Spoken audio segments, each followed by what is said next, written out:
నమస్తే, నేను స్వప్న, జర్నలిస్ట్. సిద్దిపేటలో ఎవరో కాదు, సీఎం రేవంత్ రెడ్డి తానే వచ్చి పోటీ చేయాలి అంటూ BRS fire brand leader T Harish Rao open challenge విసిరారు. కానీ అస్సలు ట్విస్ట్ అక్కడ కాదు. సోషల్ మీడియాలో నా ఛానల్లో పెట్టిన వీడియో 1,75,000 వ్యూస్ దాటింది. ఆ వీడియోని ఒక ఇన్ఫ్లుయెన్సర్ తీసుకొని ఒక ప్రశ్న వేసింది.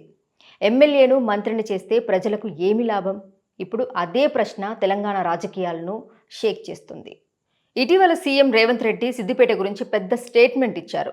సిద్దిపేట నుంచి గెలిపించిన ఎమ్మెల్యేను మా పెద్దలు దామోదర్ రాజనరసింహ గారు, మా వివేక్ వెంకటస్వామి గారు మంత్రిని చేయించే బాధ్యత వాళ్ళిద్దరు తీసుకుంటారు. సిద్దిపేటలో కాంగ్రెస్ గెలిస్తే ఆ ఎమ్మెల్యేను మంత్రిని చేస్తాను, ఇది ఒక స్ట్రాంగ్ పొలిటికల్ ఆఫర్. కానీ వెంటనే బీఆర్ఎస్ నుండి రియాక్షన్ వచ్చింది. హరీష్ రావు ఇలా అన్నారు: ఎందుకు ఇతరులను పంపిస్తున్నారు? రేవంత్ రెడ్డి తానే వచ్చి పోటీ చేయాలి. ఇది సింపుల్ రిప్లై కాదు, ఇది డైరెక్ట్ పొలిటికల్ ఛాలెంజ్. సిద్దిపేట అంటే సాధారణ నియోజకవర్గం కాదు, ఇది హరీష్ రావు స్ట్రాంగ్ హోల్డ్. చాలా సంవత్సరాలుగా అక్కడ భారీ మెజారిటీలు, డెవలప్మెంట్ కూడా నోటీసబుల్గా జరిగింది. రోడ్లు, నీటి ప్రాజెక్టులు, వెల్ఫేర్ స్కీమ్లు ఇవన్నీ అక్కడ కనిపిస్తాయి. అందుకే ప్రజల్లో ఒక పర్సెప్షన్ ఉంది, అక్కడ బీఆర్ఎస్ గెలవడం ఆల్మోస్ట్ కన్ఫర్మ్. అంటే కాంగ్రెస్కి ఇది ఈజీ ఫైట్ కాదు, వెరీ టఫ్ బ్యాటిల్. ఇప్పుడు సోషల్ మీడియా వైపు వస్తే నా ఛానల్లో పెట్టిన వీడియో 1,75,000 వ్యూస్ దాటింది.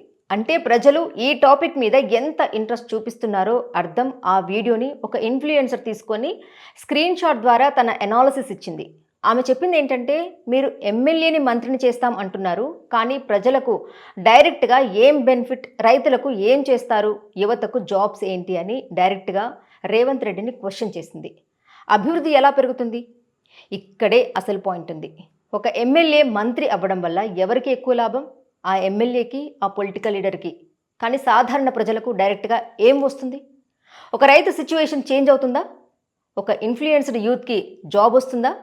ఒక విలేజ్ డెవలప్మెంట్ వెంటనే జరుగుతుందా? ఆన్సర్ డైరెక్ట్గా కాదు. అంటే ఇన్ఫ్లుయెన్సర్ అడిగిన ప్రశ్న 100% లాజికల్, 100% ప్రజల కోణంలో ఉంది. ఇప్పుడు డీపర్ అనాలిసిస్ చేద్దాం. పొలిటికల్ లీడర్స్ జనరల్లీ ఎలక్షన్స్ టైంలో పొజిషన్, పవర్ గురించి మాట్లాడతారు. కానీ ప్రజలకు అవసరం ఏంటంటే development, jobs, farmer support, infrastructure. మంత్రి చేస్తా అనేది political strategy, but public benefit కాదు. అందుకే ఈ డిస్కషన్ ఇప్పుడు ట్రెండ్ అవుతుంది. ఈ ఇష్యూ వల్ల ఫ్యూచర్లో ఏమవుతుంది? పొలిటికల్ పార్టీస్ ఇప్పుడు కేర్ఫుల్గా మాట్లాడాలి. ప్రజలు కూడా క్వశ్చన్స్ అడగడం ప్రారంభించారు. సోషల్ మీడియా ఇన్ఫ్లుయెన్స్ పెరిగింది. ఒక ఇన్ఫ్లుయెన్సర్ క్వశ్చన్ కూడా పెద్ద డిబేట్ క్రియేట్ చేస్తుంది. అంటే పాలిటిక్స్ స్లోలీ చేంజ్ అవుతుంది. ప్రజలు అవేర్నెస్ పెంచుకుంటున్నారు. ఇప్పుడు ఫైనల్గా మీరే చెప్పండి, ఎమ్మెల్యేని మినిస్టర్ చేస్తే సరిపోతుందా, లేక ప్రజలకు డైరెక్ట్ బెనిఫిట్ ఇచ్చే ప్రామిసెస్ కావాలా? మీ ఒపీనియన్ కామెంట్లో చెప్పండి. ఇలాంటి రియల్ పొలిటికల్ అనాలిసిస్ కోసం ఫాలో అవ్వండి. చూస్తూనే ఉండండి జీ న్యూస్, గంగా ప్రవాహం. న్యాయం వైపు నిలబడే గలం, గంగా ప్రవాహం. For latest updates subscribe to Zee news.